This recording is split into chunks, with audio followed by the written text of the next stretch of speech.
आज हम महाभारत के एक ऐसे योद्धा की कहानी में गोता लगा रहे हैं जो जो कहते हैं कि सिर्फ 1 मिनट में पूरा युद्ध खत्म कर सकता था। ये गाथा है बर्बरिक की, जिन्हें आज दुनिया हारे का सहारा खाटू श्याम के नाम से पूछती है। हमारे पास जो स्रोत हैं वो एक जबरदस्त विरोधाभास सामने रखते हैं। एक तरफ असीमित शक्ति और दूसरी तरफ एक ऐसा वचन जो उसी शक्ति को धर्म की स्थापना में सबसे बड़ी रुकावट बना देता है। चलिए इस पहेली को खोलते हैं। बिल्कुल। और सबसे मजेदार बात तो ये है कि बर्बरिक की कहानी इस बात का शायद सबसे बड़ा उदाहरण है कि कैसे किसी की सबसे बड़ी ताकत ही उसकी सबसे बड़ी कमजोरी बन सकती है। हम देखेंगे कि भीम के ये पोते कौन थे और कैसे उनकी माँ को दिया एक वचन धर्म की सबसे बड़ी पहेली बन गया। तो यहीं से बात सचमुच दिलचस्प हो जाती है। बर्बरिक ने घोर तपस्या की थी। हाँ, और उससे उन्हें 3 अमोघ बाण मिले थे। लेकिन वो सिर्फ 3 बाण नहीं थे, है ना? वो तो एक तरह का मतलब स्मार्ट वेपन सिस्टम जैसा था। बिल्कुल सही कहा, एक स्मार्ट सिस्टम। पहला बाण उन सभी को चिन्हित करता था जिन्हें नष्ट करना है, और दूसरा बाण उन्हें जिन्हें बचाना है, और तीसरा वो पहले बाण से चिन्हित हर एक लक्ष्य का विनाश करके सीधा तर्कश में लौट आता था। मतलब विनाश भी, विवेक भी और सटीकता भी। कोई चूक नहीं। कोई चूक नहीं। विनाश का एक अचूक सॉफ्टवेयर था, कह सकते हैं। और इसी शक्ति से जुड़ा था उनका वो वचन, उनकी माँ का दिया हुआ वचन। हाँ, उनकी माँ मौरवी ने उनसे वचन लिया था कि वे हमेशा हारने वाले पक्ष का साथ देंगे। श्री कृष्ण ने इस वचन में एक बहुत बड़ा एक लॉजिकल लूप होल देखा। लेकिन 1 मिनट, ये वचन ही अपने आप में थोड़ा अजीब नहीं लगता? क्या धर्म का मतलब हमेशा हारने वाले का साथ देना होता है, चाहे वो अधर्म के रास्ते पे ही क्यों ना हो? बहुत अच्छा सवाल है। देखिए, क्षत्रिय धर्म में वचन की बहुत बड़ी अहमियत होती है, लेकिन कृष्ण भविष्य देख पा रहे थे। उस समय पांडवों की सेना कौरवों से छोटी थी, तो तकनीकी रूप से वे हार रहे थे। बिल्कुल।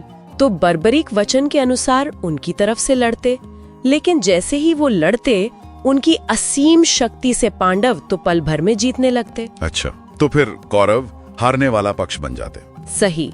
और बर्बरिक को वचन के अनुसार उनकी तरफ जाना पड़ता।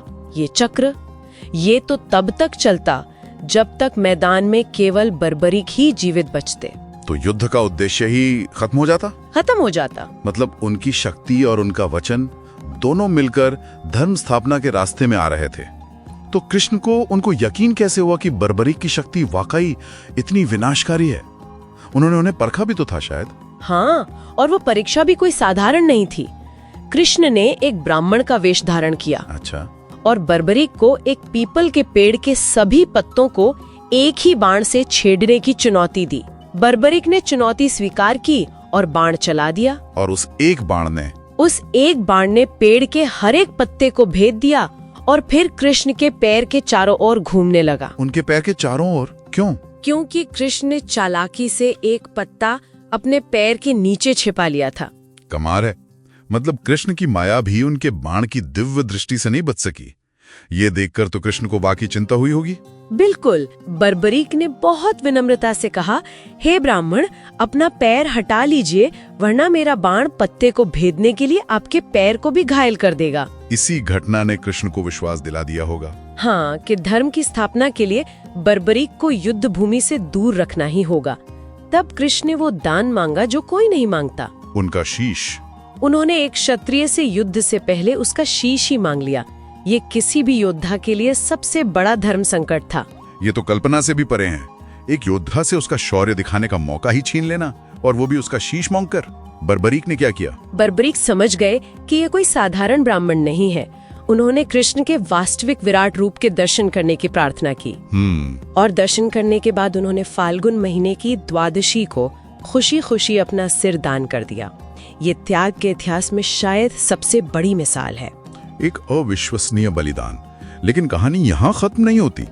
उनकी युद्ध देखने की अंतिम इच्छा वो तो पूरी हुई थी, है ना? हाँ, कृष्ण ने उनका शीश कुरुक्षेत्र की एक ऊंची पहाड़ी पर रख दिया, जहाँ से उन्होंने पूरा युद्ध देखा।